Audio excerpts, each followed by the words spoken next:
नमस्कार दोस्तों, मैं सूरज कुमार आज आप लोगों के लिए लेकर आया हूं आईपीएस में पूछे जाने वाले कुछ जाने माने इंटरव्यू सवाल।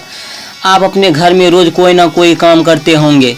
जैसे अगर आपके घर में कहीं भी कुर्सी या टेबल लगा है लेकिन वह धूलकन या कोई और वजह से गंदे पड़े हैं, आप उस पर बैठना पसंद करेंगे? नहीं ना।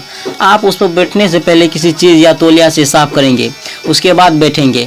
आज आपको इस वीडियो में घरेलू कार्यों से संबंधित कुछ सवाल बताने जा रहा हूं।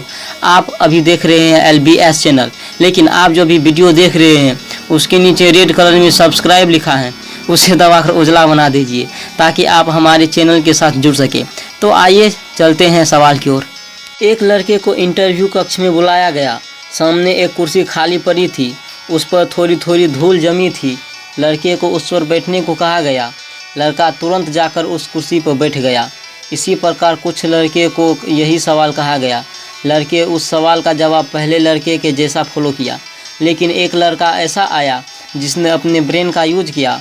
उस लड़के से भी यही सवाल दोहराया गया। उस लड़के ने फ़ौरन बेल दबाया। तुरंत एक चपरासी आया। लड़के ने उससे कहा, इस कुर्सी को साफ़ करो। उसने तुरंत उस कुर्सी को साफ़ किया। उसके बाद लड़का उस कुर्सी पर बैठा। जानते हैं नतीजा क्या हुआ? उस लड़के को सेलेक्ट कर लिया गया और बाकी लड़के को छोड़ दिया गया। तात्पर्य यह हुआ कि आप बड़े अधिकारी बनने जा रहे हैं और आपको दिमाग नहीं कि गंदे कुर्सी पर कैसे बैठें। दूसरा सवाल, इंटरव्यू कक्ष में इंटरव्यू लेने वाले सभी बैठे थे। उस कक्ष में एक फ़ैन चल रहा था। उसी फैन के नीचे मोमबत्ती और माचिस रखा था। बाहर से एक लड़के को बुलाया गया और उसे मोमबत्ती जलाने को कहा गया। लड़के ने आओ देखा न तो तुरंत माचिस जला दी, लेकिन उस फैन से आ रही हवा ने माचिस बुझा दी। पुनः दूसरे लड़के को बुलाया गया। उस लड़के ने भी यही किया। फिर तीसरे लड़के को बुलाया गया। उस लड़के से भी यही सवाल किया गया। लड़का ने तुरंत फैन की स्विच ऑफ किया और उसके बाद मोमबत्ती जला दी। परिणाम यह निकला कि उस दोनों लड़के को रिजेक्ट कर दिया गया और तीसरे लड़के को सेलेक्ट कर लिया गया। इसलिए लोगों को समझदारी से काम लेना चाहिए। आइए बढ़ते हैं तीसरे सवाल की ओर। इंटरव्यू कक्ष में एक टेबल पर प्लेट में सेब रखा है। इंटरव्यू लेने वाले बाहर से एक लड़के को बुलाते हैं और पूछते हैं, उस टेबल पर क्या है? लड़के जवाब देते हैं कि प्लेट में सेब रखा है। इंटरव्यू लेने वाले पुनः पूछते हैं, वह कैसा है? लड़का जवाब देते हुए कहते हैं, रेड कलर का है। इसी सवाल को कुछ लड़के से पूछते हैं। सभी लड़के एक ही जवाब देते हैं, जो जवाब पहले लड़के ने दिया था, लेकिन एक लड़का ने कुछ अलग ही तरीके से उस सवाल का जवाब दिए। उससे पूछा गया कि टेबल पर क्या है, वह कैसा है? उस लड़के ने जवाब दिए, एक प्लेट में सेब रखा है। उसने तुरंत सेब उठाया और सेब के कुछ भाग को खाया। उसके बाद उसने जवाब दिया कि वह रेड कलर का है और मीठा है। उस लड़के का तुरंत सिलेक्शन हो गया और बाकी को रिजेक्ट कर दिया गया। आइए फिर देखते हैं अगला सवाल।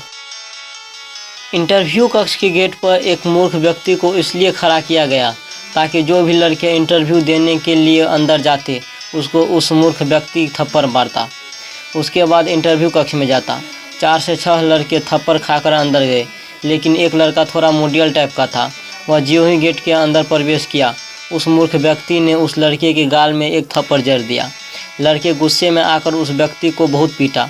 सोचा नौकरी हो या ना हो, लेकिन आप लोग जानते हैं नतीजा क्या हुआ? जिस लड़के ने उस व्यक्ति को मारा था उसी का सिलेक्शन हो गया और सभी को बाहर कर दिया गया। मतलब यह कि आप बड़े ऑफिसर बनने जा रहे हैं और एक मूर्ख व्यक्ति के हाथों का थप्पड़ बर्दाश्त कर रहे हैं। पांचवा सवाल, एक बूढ़ा एक बच्ची और एक मुर्गी लेकर जा रहा था। रास्ते में उन्हें आदमी मिला। उसने उस बूढ़े से 3 सवाल पूछे। पहला सवाल, बूढ़े बाबा आपकी उम्र कितनी है? दूसरा सवाल, इस बच्ची का आपसे क्या रिश्ता है? तीसरा सवाल, इस मुर्गी की कीमत कितनी है? तो बूढ़े ने इस 3 सवाल का जवाब एक ही वर्ड में दिया। बताइए वह वर्ड क्या है? इसका आंसर होगा 89, यानी कि बूढ़े बाबा की उम्र 89 साल। बच्ची उस बूढ़े की 89 यानी नतनी या दोहित्री लगती है और उस मुर्गी की कीमत 89 रुपये। थैंक्स फ्रेंड्स, आप देखते रहिए एलबीएस चैनल। हम फिर मिलेंगे।